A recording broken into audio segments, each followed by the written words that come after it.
Rain hammered against the highway like static on an old television, blurring the night into streaks of gray. Malcolm Reed eased his black sedan to the shoulder, hazard lights pulsing in the dark. The red and blue strobes hit the rearview mirror, slicing across his face. An interrogation light, not a warning. The officer approached slow, hand already resting on his holster. Boots crunched gravel. No greeting, no request for license, just a flashlight in Malcolm's eyes. "Step out of the vehicle," the cop said. No reason given. Just command. Malcolm's pulse climbed. He'd handled terrorist threats, cyber warfare, national crises.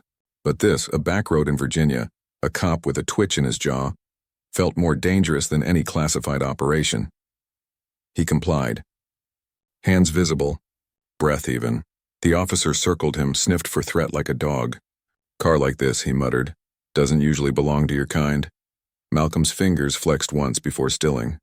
He'd heard every version of that line before, from country clubs to Capitol hallways, but never with a gun 6 inches away.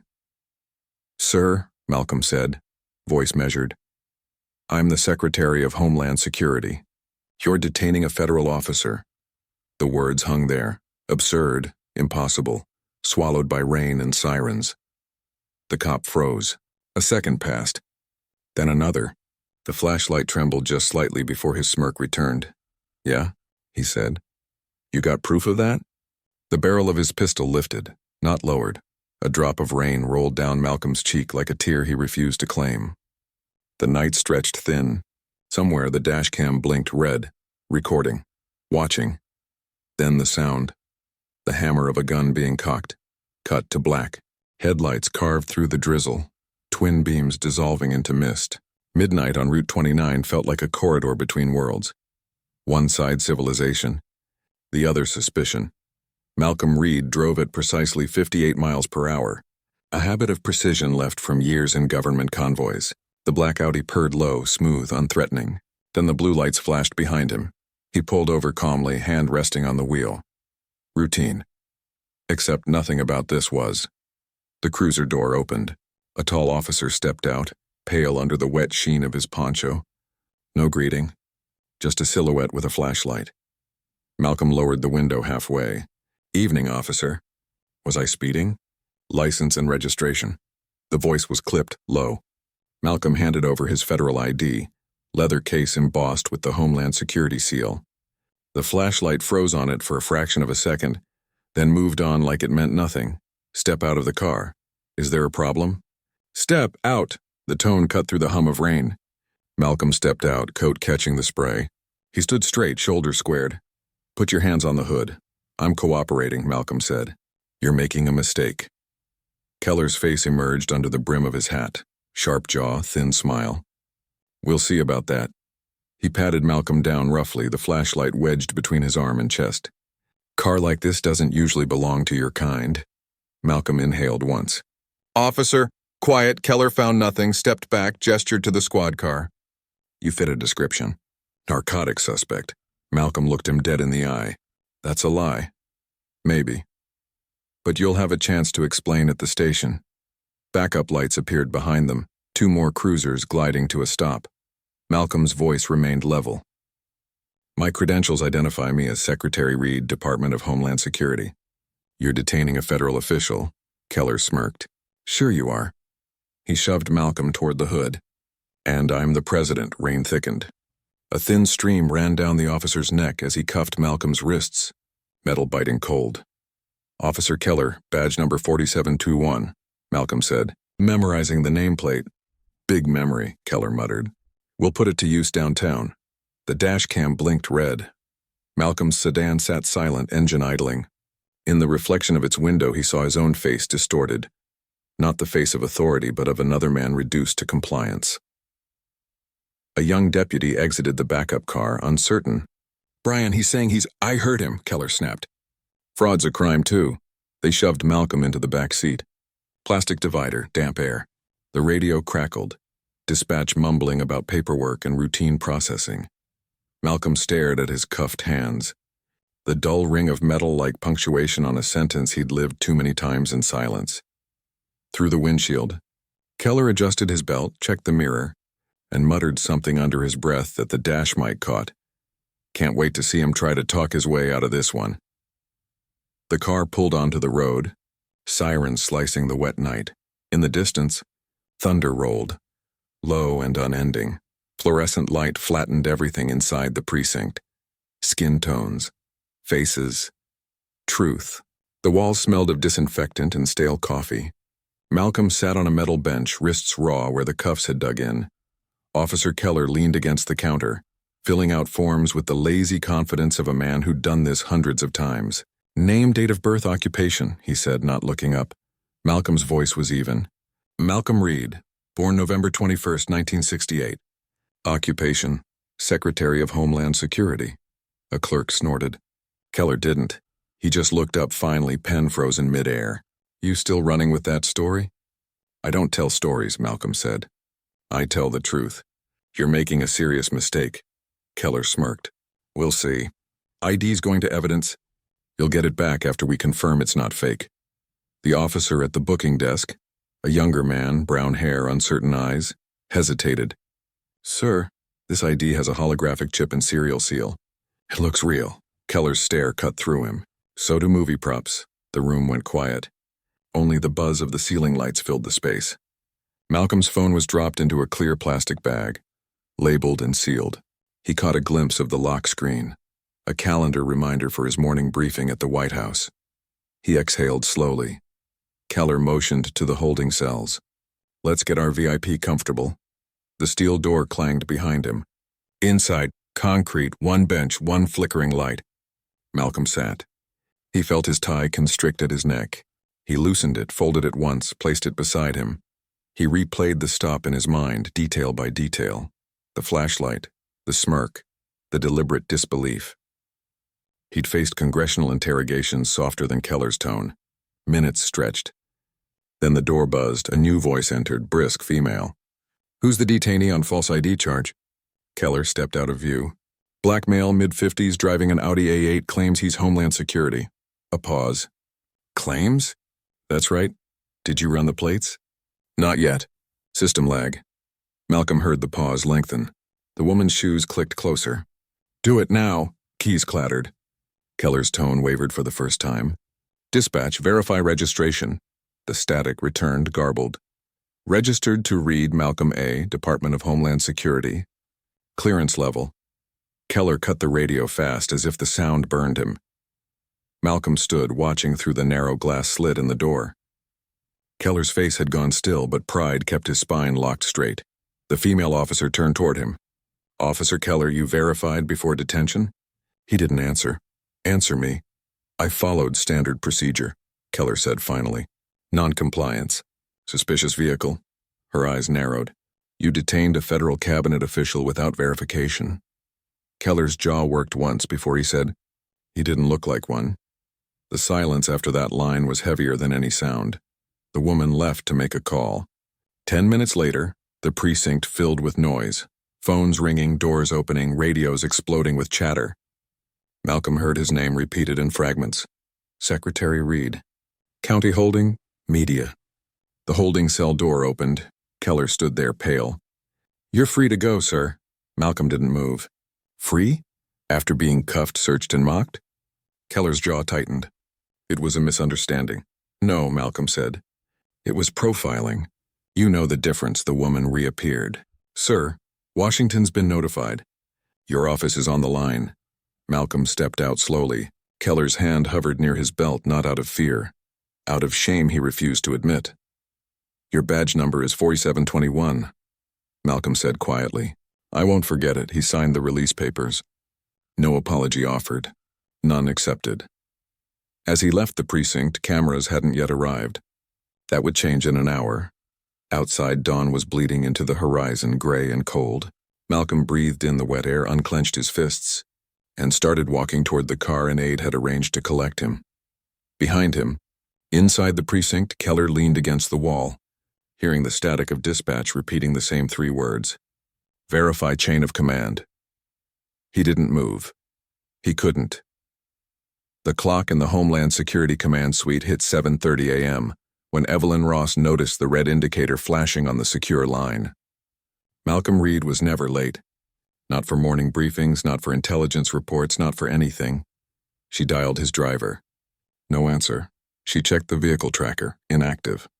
A cold pulse ran through her chest. She opened the federal locator app tied to Reed's government phone. The dot blinked in a nowhere county south of Charlottesville. Then suddenly it disappeared. Her hand froze on the mouse. "That's impossible," she whispered. Down the hall, the White House liaison entered briskly. "Where's Secretary Reed?" Evelyn didn't look up. "That's what I'm trying to find out. Press wants a quote. He's missing from the morning intelligence sync." "Don't issue anything," she said. "Not yet." Her tone silenced him. She dialed Reed's emergency channel. No signal. A second line opened. DHS Field Command.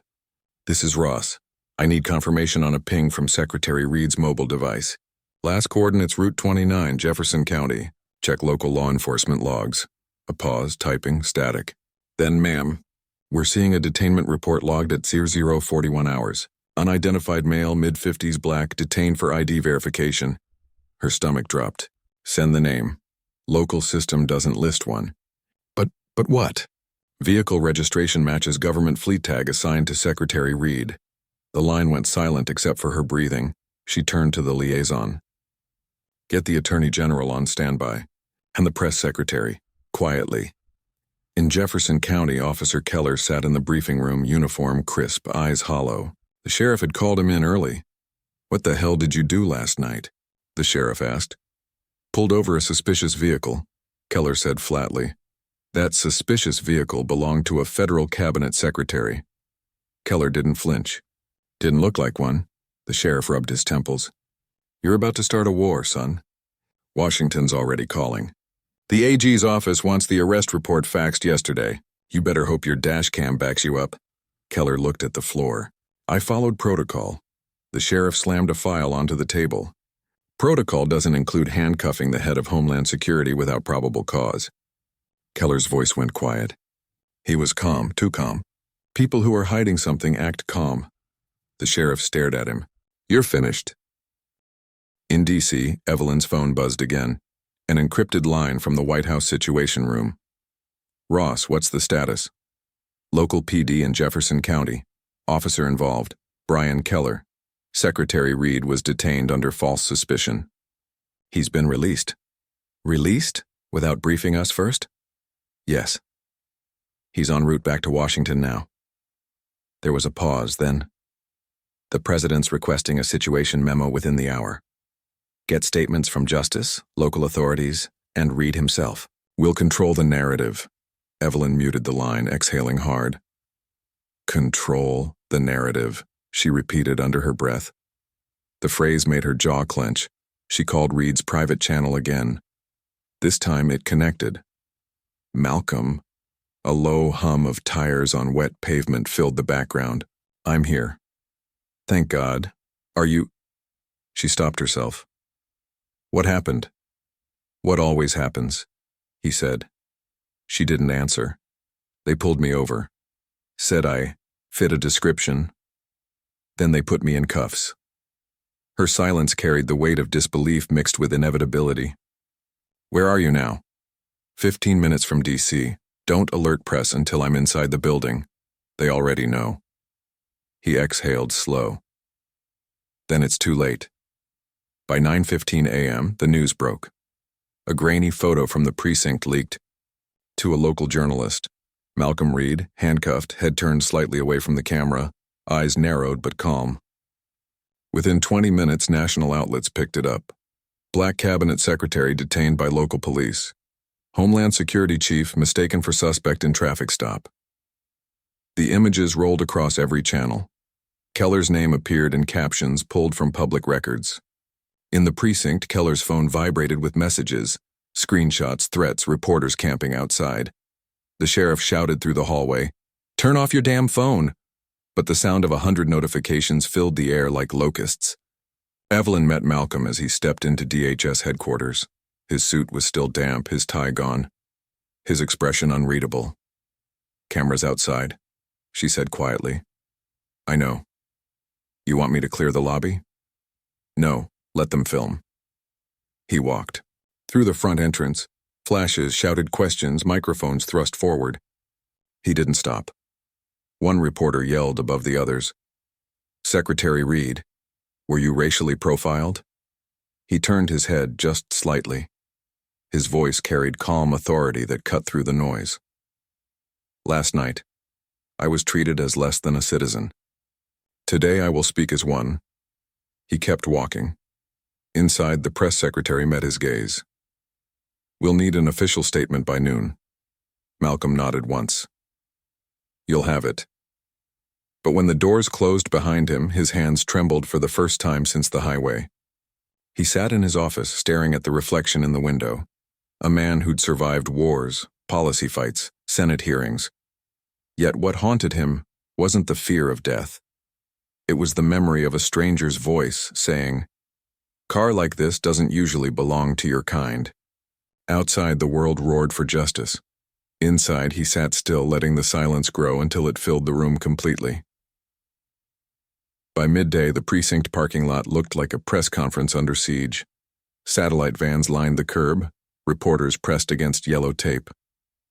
Camera lenses hunted faces like rifles hunting silhouettes. Sheriff Daniels stood on the steps, jaw locked, sweat bleeding through his collar. Behind him, Keller kept his posture stiff. The sheriff's voice cracked through the microphones. "The department acknowledges an unfortunate misunderstanding during a routine traffic stop involving Secretary Malcolm Reed. The matter is under internal review." The questions fired immediately. Was the officer aware of Reed's identity? Was race a factor in the detention? Is Officer Keller suspended? The sheriff deflected each with practiced evasion. "We're cooperating fully, no further comment." Inside, Keller stared through the blinds at the crowd. His phone buzzed nonstop. Texts from his union rep, from local officers, from strangers. Some messages called him a patriot, others called him a disgrace. He turned off the phone. In the locker room mirror, he looked at his reflection. A man who once believed the badge was armor. Now it felt like a target. In Washington, cameras flashed as Malcolm stood before the press podium. The DHS insignia loomed. Behind him, a seal of authority that suddenly seemed fragile. He spoke slowly, evenly. "Last night I was stopped by a police officer while returning from an off-site briefing. I was detained without cause. This is not the first time a black man has been presumed guilty before being asked his name. The difference is, I live to talk about it." Gasps rippled through the room. The press secretary's expression froze. Malcolm continued, voice steady. "I am cooperating fully with federal oversight to ensure accountability. This incident isn't about me. It's about a system that allows perception to outweigh fact." He stepped back from the podium. Reporters shouted questions. "Will you press charges? Was the officer armed? Do you forgive him?" He ignored them all. Outside the briefing room, Evelyn met him with a folder. "The footage is trending." Dash cam angle leaked. He took the tablet. The video began. Keller's flashlight cutting through rain, his voice sharp, the sound of the gun cocking. Then silence. The image froze on Malcolm's face as he turned toward the barrel. 30 seconds of humiliation, broadcast to millions. Malcolm handed back the tablet. "Has justice seen this?" "They're moving on it." "How fast?" "Not fast enough." In Jefferson County, Keller's house was surrounded by media. His wife packed a bag without speaking. His teenage son stared at him from the doorway. Confusion, anger, shame mixed in his eyes. Then Keller tried to speak. "It's not what they're saying." The boy's voice cracked. "Then what is it?" No answer came. By evening, the governor released a statement. "We take this matter seriously. Preliminary findings suggest procedural error." The phrasing was surgical. Blame without blood. The police union added its own line. Officer Keller acted according to his training. Training. The word echoed like a defense and confession at once. In his office, Malcolm read the statements, each one more sanitized than the last. He shut off the monitor and stared at the dark glass of his window. Reflections of lightning crawled across his face. Evelyn entered quietly. "You know this won't stay procedural?" He nodded. "It never does." The Attorney General's recommending a federal civil rights review. Congress wants a hearing. Let them. What about Keller? He'll get his day. So will I. He turned back to the rain-soaked city below, voice low, almost to himself. The badge gave him power. My skin gave him fear. That's all it took. At midnight, Keller sat alone in his patrol car parked behind the precinct. The radio played fragments of talk shows dissecting his name. Racism in uniform. A clear abuse of authority. Career suicide caught on camera. He shut the radio off, eyes closing. The reflection of his badge gleamed faintly in the window. The words he'd said on that road, replayed, burned into memory. Car like this doesn't usually belong to your kind. Now the country had heard them too. He slammed the steering wheel once, the horn echoing in the empty lot. Across the city, Malcolm couldn't sleep. The image of Keller's gun lingered in his mind, not the threat itself, but the certainty behind it. He looked at his hands, at the faint red marks still visible on his wrists. Symbols of restraint that hadn't left bruises, but left something worse. Proof. Tomorrow he would testify. The morning after the leak, Washington turned into theater. Cameras, podiums, and denial all choreographed into motion. The administration called it damage control. Malcolm called it spectacle.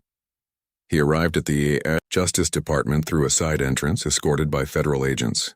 Reporters waited outside, screaming his name. Inside, the Attorney General was already waiting, calm, polished, clinical. Secretary Reed, she said, rising. We're initiating an internal inquiry. Optics are volatile. We need a measured response. Measured, Malcolm said, taking a seat. Is that code for silence? It's code for containment. He leaned forward. A uniformed officer drew a weapon on a cabinet official because of skin color. That's not optics. That's evidence. The AG folded her hands. Justice will act, but the department has to move methodically. We can't appear reactionary. You already do, Malcolm said. The silence afterward was sharp. The AG didn't look up. We'll prepare a controlled statement.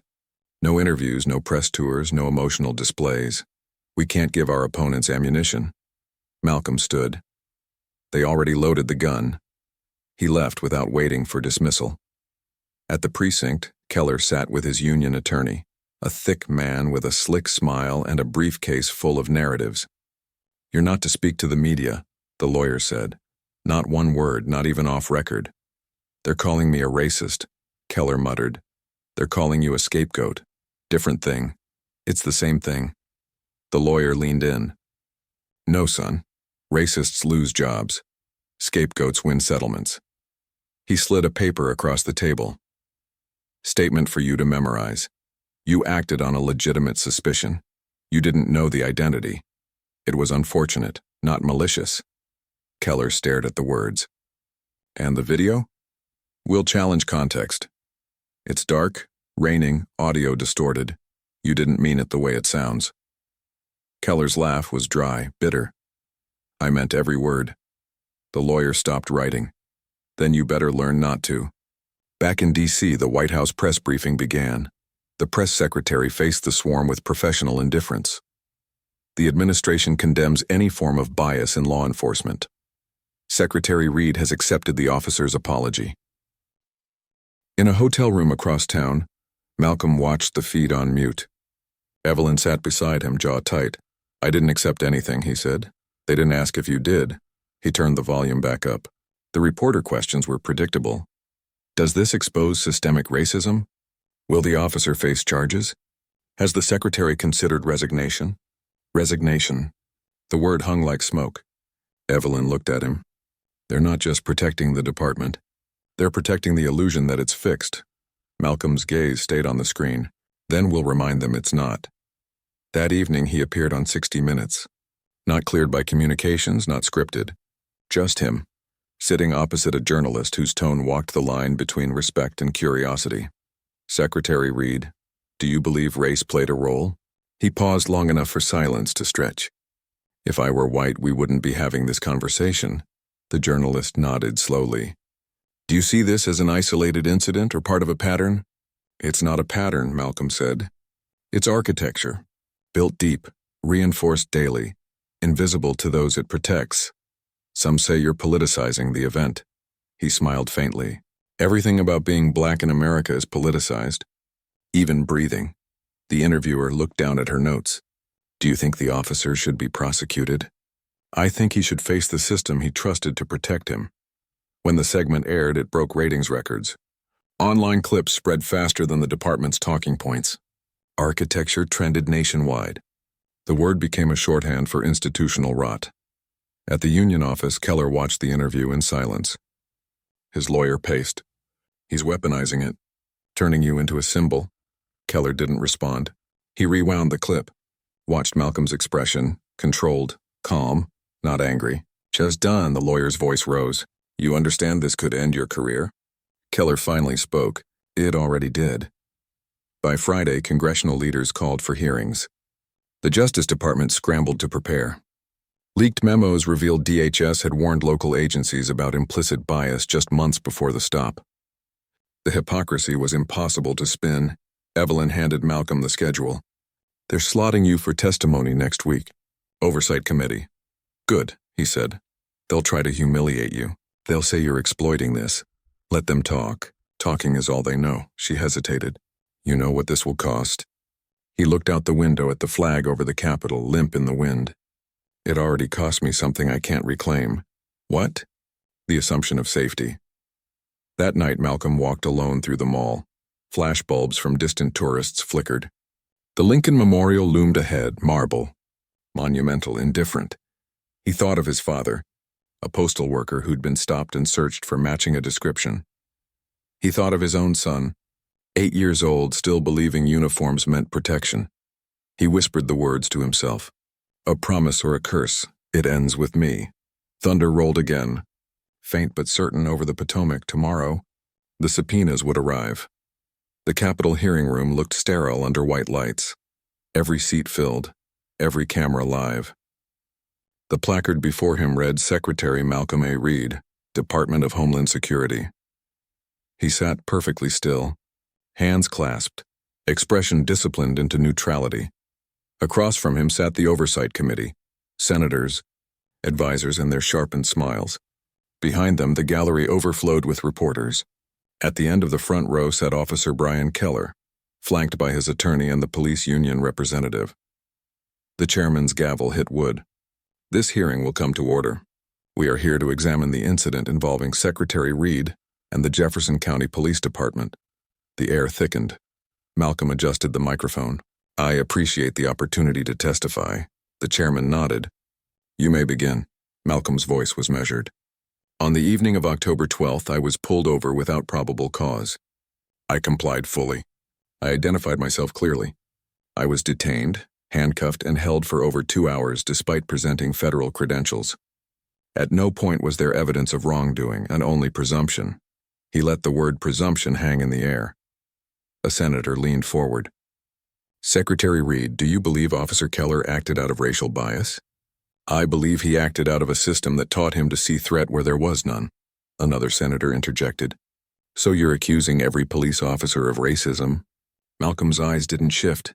I'm accusing every institution of failing to train men like him not to be, the gallery murmured. The chairman rapped the gavel once. Order. A new voice cut in, the minority member, sympathetic but cautious. What do you hope to accomplish today? Accountability, Malcolm said. Not for one man. For a culture. Then they called Keller. He stood, walked to the table, placed his hand on the Bible, recited the oath. His movements were rigid, practiced, almost robotic. The chairman gestured. Officer Keller, describe the incident from your perspective. Keller's throat moved once before words came. It was dark. Rainy. The vehicle matched a description from dispatch, black sedan, partial plate. The driver appeared nervous. Malcolm didn't move, but Evelyn, watching from the back, saw the muscle in his jaw tighten. The senator pressed. Did Secretary Reed resist? No. Did he threaten you? No. Did you draw your weapon? Yes, for officer safety. Did you feel endangered? Keller's answer came too slow. I thought I could be. Based on what? Keller's eyes flicked toward Malcolm, then back down. Instinct. The room fell silent. Cameras zoomed in. The word instinct replayed across 100 live streams. A senator from the Deep South leaned forward. Officer Keller, did you use a racial slur during the stop? Keller swallowed. I don't recall. Malcolm's voice came quiet but clear. The dash cam does. Gasps spread through the gallery. The chairman struck the gavel again. Mr. Reed, you'll have time for rebuttal. Malcolm leaned forward. No rebuttal needed. Facts record themselves. The tension fractured the room. After the testimonies, the hearing moved into questioning from the press. Reporters surged into the hallway. Secretary Reed, do you believe justice will be served? I believe truth doesn't need belief, he said, walking past them. Officer Keller, are you being scapegoated? Keller didn't answer. He just kept his head down. That night, the networks aired the footage in full. The pause before Keller's confession. The single-word instinct. The sound of the gavel that followed. Public reaction ignited instantly. Protests reignited outside courthouses, police unions, and state offices. Evelyn sat across from Malcolm in his office. The president called. He says this is spiraling. It's correcting, Malcolm said. They want you to tone down statements. Too inflammatory. He turned from the window. Truth isn't inflammatory. It's just inconvenient. Meanwhile, Keller drove home under cover of darkness, avoiding main roads. Protesters had gathered outside his house. Signs, chants, lights. His wife and son had already left town. His badge sat on the passenger seat, its shine dulled by fingerprints. He parked in an empty lot near the river and sat in silence, listening to static from the police radio. Unit 4 dispatch. Copy update. DOJ announces full federal inquiry into Jefferson County PD. He shut the radio off, leaned back, eyes closed. The world had decided his meaning for him. 2 days later, Malcolm testified again, this time in a closed session with Justice Department officials. Mr. Secretary, the lead counsel began, do you wish to press personal charges against Officer Keller? No. May we ask why? Because this was never personal. It's structural. Remove one beam, the building stands. So what do you want? Malcolm looked up. Blueprint change. They didn't answer. They never did. When he left the building, it was raining again. A lone protester outside held a sign that read, Justice isn't optics. He stopped for one moment, then kept walking, rain blurring the world into a single gray sheet. Inside the precinct, Keller signed his suspension papers. The sheriff avoided his eyes. Internal Affairs will call you next week. Keller nodded, voice gone. Sure. He handed over his gun, his badge, his ID. The counter felt colder without them. The sheriff finally spoke. You could have just let him drive. Keller didn't reply. He walked out into the same rain, same night, stripped of authority and identity alike. Across the city, Malcolm stepped into his car. The driver asked quietly, Back to headquarters, sir? No, he said. Home. Neither man spoke again for the rest of the drive. The footage leaked at dawn. Every network carried it. Every social feed erupted with it. The Jefferson County dashcam video, unedited, time-stamped, raw. Headlights bleeding through mist. Keller's voice cutting through static. Step out of the car now. Then Malcolm's calm. Officer, I am identifying myself as... Followed by the interruption. The barked command. The flash of light. The metallic click of handcuffs. The video paused on one frame. Keller's face, veins raised. Eyes sharp with certainty and wrongness. Commentators filled the silence with outrage. Civil rights lawyers went live. Governors issued statements. The Department of Justice confirmed Keller had falsified part of his report. Malcolm watched in silence from his office. The blinds were half open. Sunlight cut through in pale slats. His reflection hovered in the monitor, detached, unmoved. Evelyn entered without knocking. It's out. Every outlet's got it. They're calling it the pullover tapes. He didn't look at her. Who leaked it? No one's claiming responsibility. He turned finally, eyes cold. Good, that means it wasn't politics. It means it was someone close, she countered. Someone who wanted blood. Malcolm shut off the monitor. Then let the truth do what it does. In a cramped apartment on the other side of the city, Keller sat surrounded by silence. His phone buzzed without pause. Unknown numbers, reporters, colleagues, threats. His lawyer's voice echoed from the last call. "They're cutting you loose, Brian. The department's washing its hands." He'd tried to deny it at first. Then the video ran, frame by frame, dissected by experts. Every lie collapsed in real time. He threw the phone against the wall. It cracked but didn't break. From outside, voices rose. Protesters again. This time his own neighbors. "No justice! No peace!" They shouted his name. He turned off the lights, sat in the dark, and pressed his palms over his ears. Across Washington, press conferences multiplied. The president issued a formal statement promising reform initiatives. Analysts debated federal oversight versus local control. The country divided along familiar lines, the arguments scripted by decades. At the Department of Homeland Security, Malcolm faced a dozen advisors around the table. Evelyn slid a folder toward him. "They're asking for your comment." He didn't touch it. "No comment. They'll think you're hiding." "I am," he said. "I'm hiding the part of me that still wants to rage." She hesitated. "You know this makes you the symbol now." "I'm not interested in being one. You don't have a choice." He looked up at her. "That's what they said the night they pulled me over." Later that evening, Malcolm drove alone. No motorcade, no escort, just headlights cutting through empty streets. He pulled over, deliberately this time, beneath a flickering streetlight outside a diner. Inside, the television over the counter replayed the footage again. The waitress froze mid-pour when she recognized him. "You're him," she said softly. He nodded once. Her hand shook as she set down the coffee. "I'm sorry, sir, for what they did." Malcolm's eyes stayed on the screen. "You didn't do it. Still," she whispered. "We all watched it happen for years." He didn't answer. The cup steamed between them. On the screen, Keller's mugshot appeared. The anchor's voice. "Officer Brian Keller has been charged with falsifying a federal report and obstruction of justice." The Jefferson County Police Department faces a full audit. The camera cut to protesters chanting outside the courthouse. Signs read, "System not broken. Built this way." Malcolm's reflection in the diner window wavered with the heat rising from his cup. Keller's arrest made national headlines by morning. His attorney announced he would plead guilty to avoid a public trial. The statement read, "My client acted in error, not malice." Malcolm read it aloud to Evelyn. "Error, not malice." He set the paper down. "That's how they'll always describe it."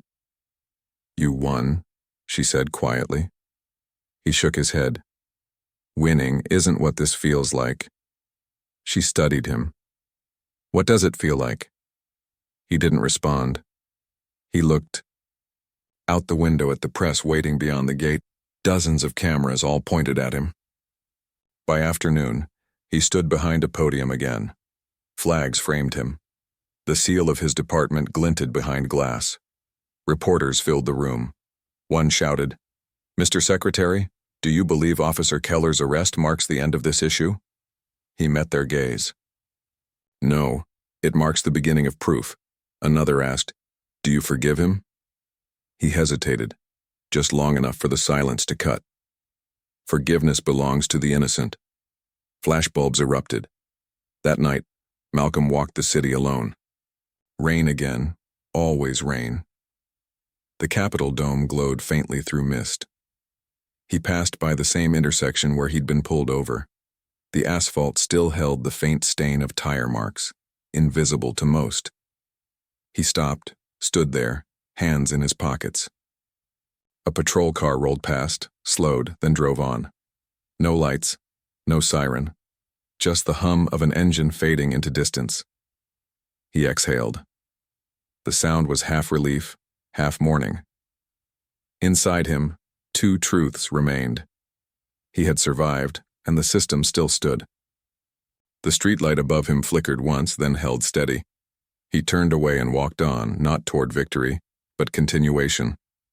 The courthouse smelled of rain and dust, the scent of things about to be rewritten. Officer Brian Keller stood before the bench, hands clasped, wrists bare. His badge was gone, his uniform replaced by a gray suit that didn't fit. The judge's gavel struck once. Case number 24986, United States versus Brian Keller. Every reporter in the room lifted their pen. The prosecutor read from her notes. The defendant knowingly falsified an official report following an unlawful detainment of a federal officer, obstructed justice, and misused state authority. Keller's attorney murmured, "Guilty plea submitted, Your Honor." The judge nodded. "You understand the charges?" "Yes, Your Honor." "You understand the sentence recommendation?" Keller hesitated. "Yes. 5 years federal, suspended after 3 contingent on testimony and cooperation." No one clapped. No one gasped. The room held its breath, silent and watchful. From the second row, Malcolm watched without movement. No expression, no visible relief. Evelyn sat beside him, her notepad blank. The judge continued. "Before I pronounce sentencing, does the victim wish to make a statement?" Malcolm rose. The microphones picked up the quiet scrape of his chair. He stepped forward. "Your Honor, I'll speak." The judge gestured. "Proceed." Malcolm's voice was controlled, every syllable deliberate. "What happened to me is one event in a pattern older than any courtroom here. One man's guilt doesn't erase the system that produced him." He paused. "But today, accountability stands taller than silence." He turned his head slightly toward Keller. "You took my dignity for 2 hours. The law will take your freedom for longer. We are both prisoners of what we were taught to see." The courtroom stayed still. Keller looked down, unable to meet his eyes. Malcolm finished. "I ask for no leniency. I ask for acknowledgement." Then he stepped back. The judge nodded once. The gavel hit wood. Sentence confirmed. It echoed like the crack of thunder outside. Later, on the courthouse steps, the press surrounded him again. Secretary Reed, "How do you feel about the verdict?" He spoke without slowing. "It wasn't a verdict. It was a mirror. Do you believe justice was served?" "Justice doesn't serve," he said. "It corrects." He kept walking. Cameras followed until he disappeared into the waiting car. Inside, Evelyn sat beside him. "They'll quote that line all week. Let them." "You could retire on this moment," she said. "Public sympathy's at its peak. You could push policy through Congress now." Malcolm looked straight ahead. Policy built on outrage collapses with it. She didn't argue. In a cell 3 floors below ground, Keller sat on the edge of his bunk. The sound of rain carried faintly through vents. His cellmate slept. The air felt damp, heavy with quiet. He stared at his hands. They still trembled when he thought of headlights. Across from him, a small TV bolted to the wall played muted news. His own image flickered across the screen. The footage of his sentencing, the judge's voice replaced by commentary. A turning point in federal accountability. He turned it off. He'd once sworn to protect and serve. Now he counted seconds by the hum of fluorescent lights. He whispered to no one, "I didn't mean to." But the walls didn't care. Back in Washington, Malcolm stood in front of a committee again. This time by invitation, not subpoena. The banner behind him read, "National Law Enforcement Oversight Initiative." He presented statistics, case studies, reform proposals. He spoke without emotion, only precision. When he finished, the room applauded lightly, polite, detached. Outside, Evelyn caught up with him. "It's working," she said. He shook his head. "It's beginning." Then what next? He didn't answer. His gaze drifted to the city skyline. Systems die slowly. That evening, he visited his mother's house in Georgia, the first time in months. She met him at the door, her face lined but proud. "You look tired," she said. "Been a long year." She studied him. "You think it's over?" "No," he said. "But it's quieter." She nodded. "Quiet can be dangerous."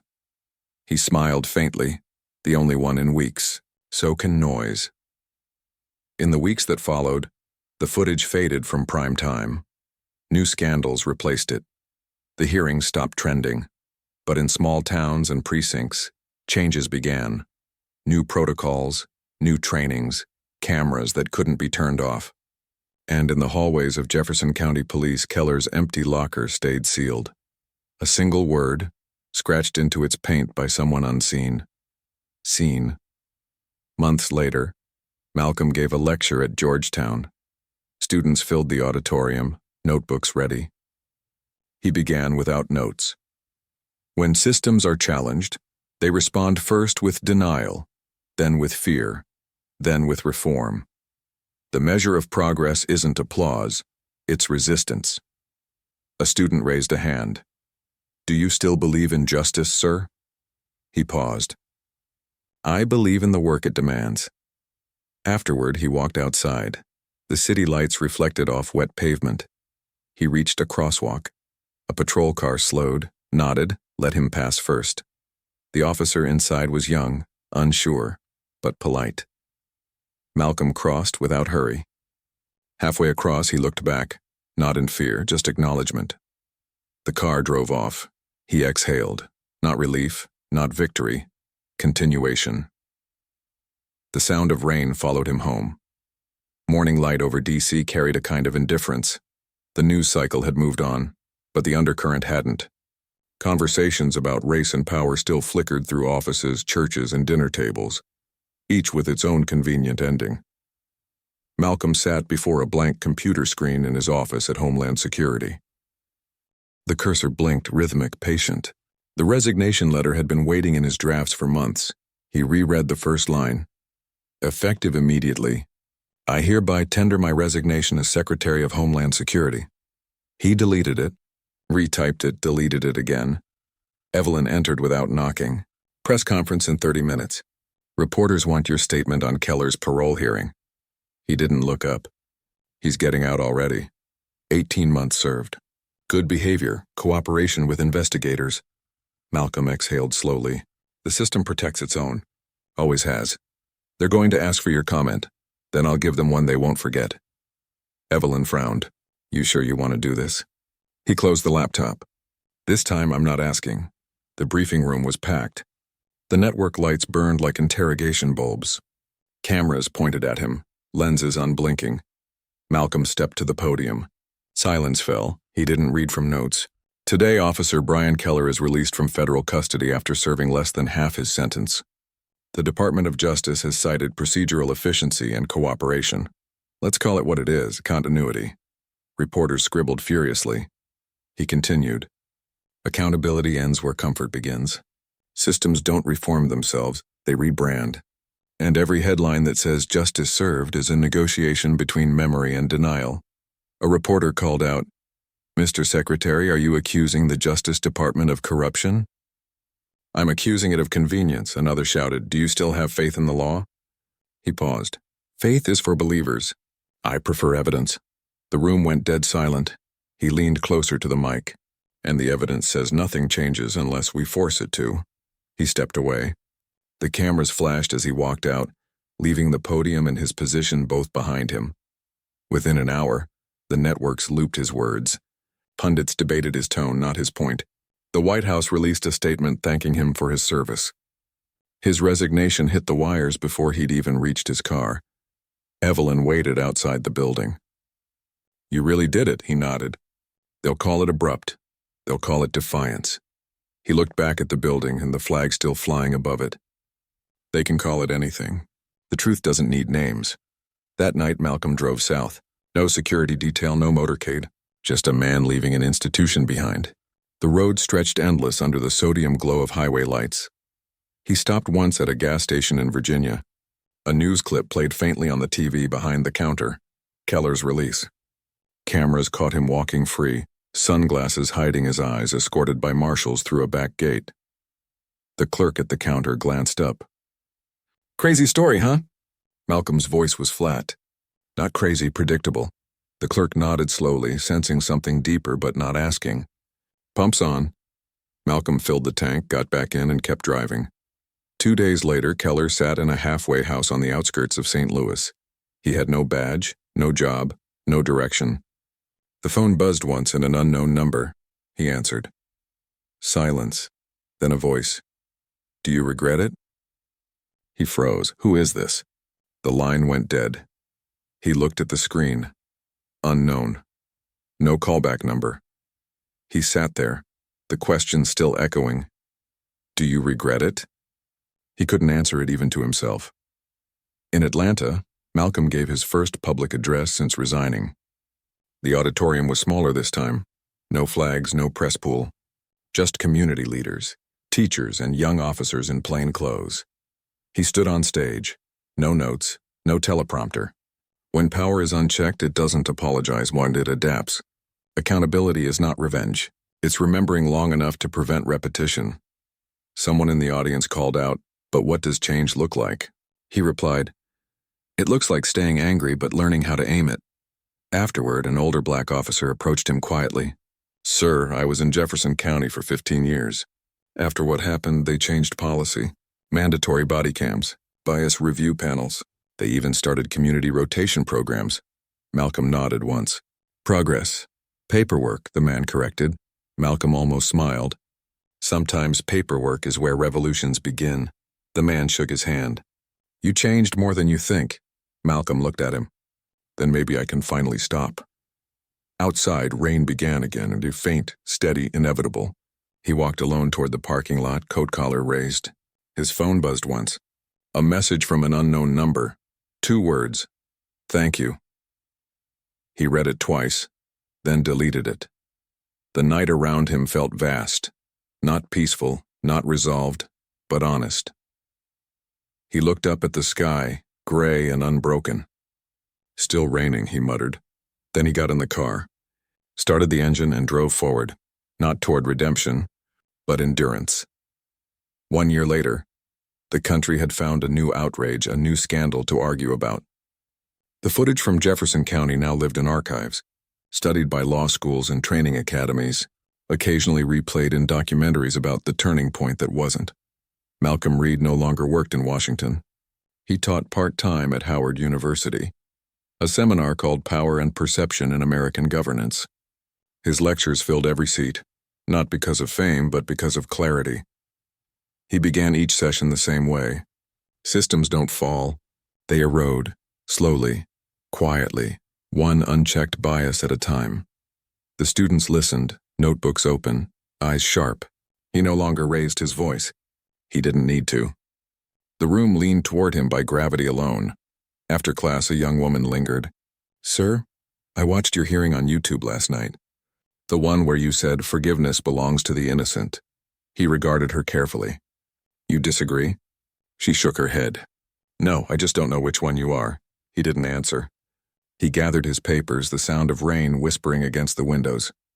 In Missouri, Brian Keller lived under another name. He worked maintenance at a small trucking depot, nights only. He'd shaved his head, grown a beard, kept to himself. He avoided news, avoided mirrors, avoided talking. Sometimes the younger workers asked, "Weren't you a cop once?" He'd answer, "Something like that," and walk away. At night, he'd drive the back roads out of town. No destination, just motion. He told himself it wasn't running if you didn't know where you were going. Meanwhile, the country kept producing footage, new videos, new victims, new arguments.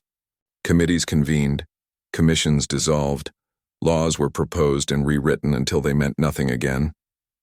Malcolm watched from a distance. He'd stopped appearing on news shows. The public had moved on. He had not, Evelyn still called sometimes. "You know, people think you disappeared." "I did."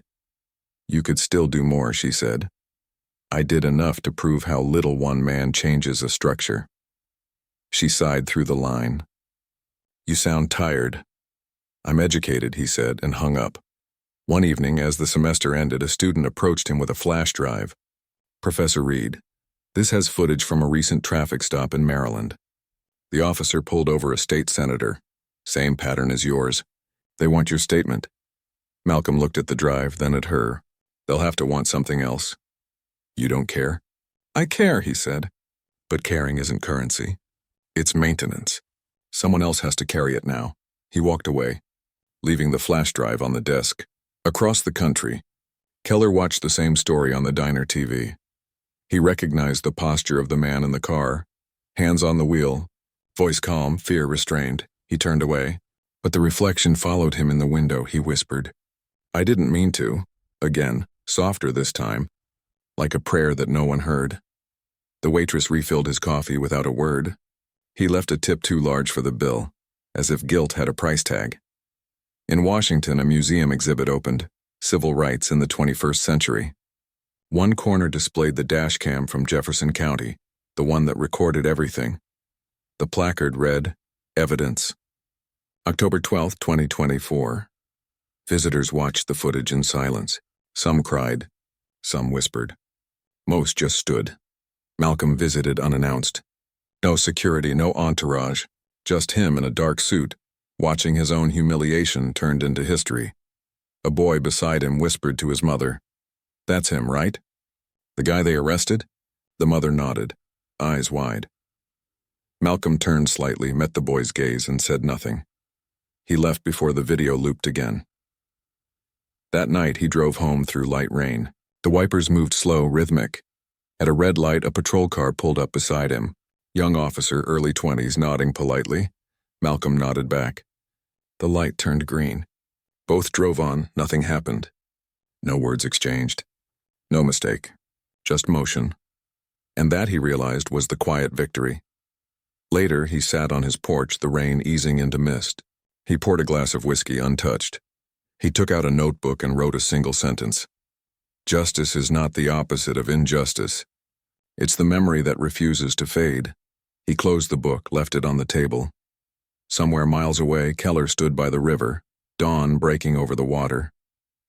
He threw his police ID, long expired, into the current, watched it sink. For the first time, he didn't look over his shoulder. Back in D.C., a news anchor read a brief headline before cutting to weather. Former Homeland Security Secretary Malcolm Reed announced he will not return to public office. He's writing a book on institutional accountability. No commentary followed, just transition. The nation has always kept scrolling. At the university, Malcolm's empty classroom remained open. On the board, chalk still visible. Systems remember what people forget. The rain outside continued, unending, unremarkable, honest. And somewhere in that sound was everything left unsaid.